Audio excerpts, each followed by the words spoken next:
formerly out of Columbia, this had to be a heck of a thrill for you to wear a Giants uniform and do what you did running the ball tonight. Yeah, man, it was a great feeling. You know, my first NFL game, and it was a blessing to be out there with my teammates. And I wouldn't change anything for the world. Like, it was amazing.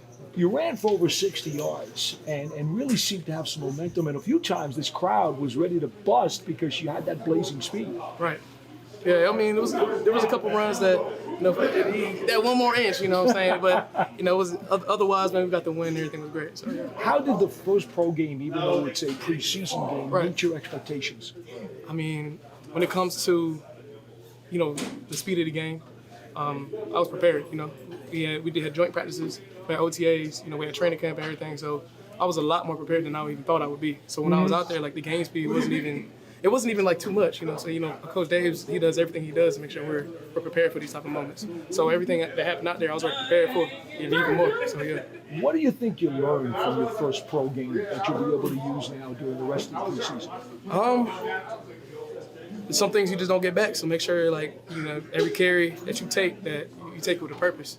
You know, you don't leave anything on the table. You go out there, you know, and fight for your team. If you go there and fight for your team, we're going to win a lot of games.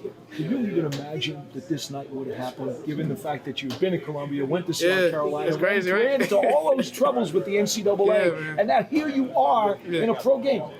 It's crazy. I'm gonna be real with you. I couldn't have. All I did was, you know, I had blind faith. You know, I just kept working hard and see where God would, you know, where He would take me.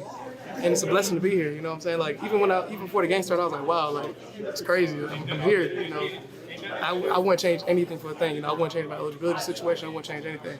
To be here right now, I wouldn't change it. What is that competition like in the running backs room? Because you guys, while you're all friends, you're all pulling for each other, you're also wrestling for jobs. Exactly. You know, I mean, it's competition. That's why we're in the NFL, right? So if you're in the NFL, you got a little competition. So we all brothers, you know what I'm saying? Me, TT, Gray, Devin, you know, and Jacob, you know what I'm saying? We got that close bond, but we push ourselves, push each other to go compete and earn that job. So, what do you want this coaching staff to know about you over the next month as they have to start making tough decisions? Honestly, like, I'm just gonna go out there, you know, execute my job and run hard. You know what I'm saying? That's something about my running game that I remember from my, my Columbia days and early at South Carolina, that I'm not just a fast person. Like, I run hard too. You know what I'm saying? I'm gonna get in between the tackles, break a couple tackles, and you can trust me with the ball in my hand. So, yeah.